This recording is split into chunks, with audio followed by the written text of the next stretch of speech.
Admettons, je vais prendre Emma Tammy, la fille qui a réalisé les 2 films FNAF.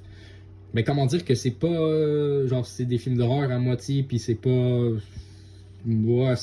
c'est un peu moyen, tu vois. Là, ils sont en train de dire que comment on peut interpréter ça que bref. Sa plateforme. Comment on peut interpréter ça? De plusieurs manières. D'abord, le jeune public va se déplacer en salle. Et Là, juste, je suis comme, no shit, là, que le jeune public va se déplacer en salle. Genre, quand je suis allé voir Backrooms le 2 juin, là, il y avait 4 personnes de ma classe.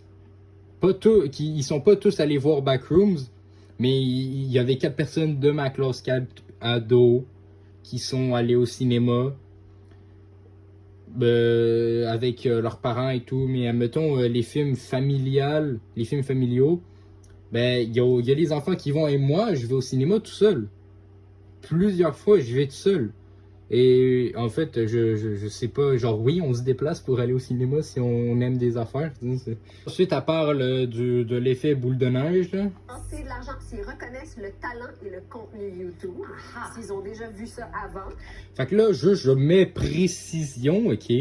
Moi, personnellement, j'ai vu la série de Backrooms. J'ai pas regardé les vidéos de Backrooms, mais j'ai vu les trois vidéos de 50 minutes de Feld-Up, ok, qui sont vraiment excellentes narrativement et tout.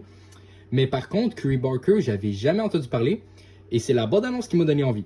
Fait que pour ce point-là, oui, mais moyen, tu vois. On parle de ce qui pourrait arriver dans le futur.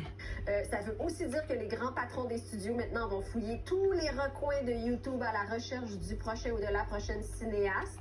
Et oui, ça va arriver si, c'est sûr que ça arrive, s'ils voient qu'une personne a du talent en acting ou en réalisation ou en scénarisation, ben oui, ça va arriver.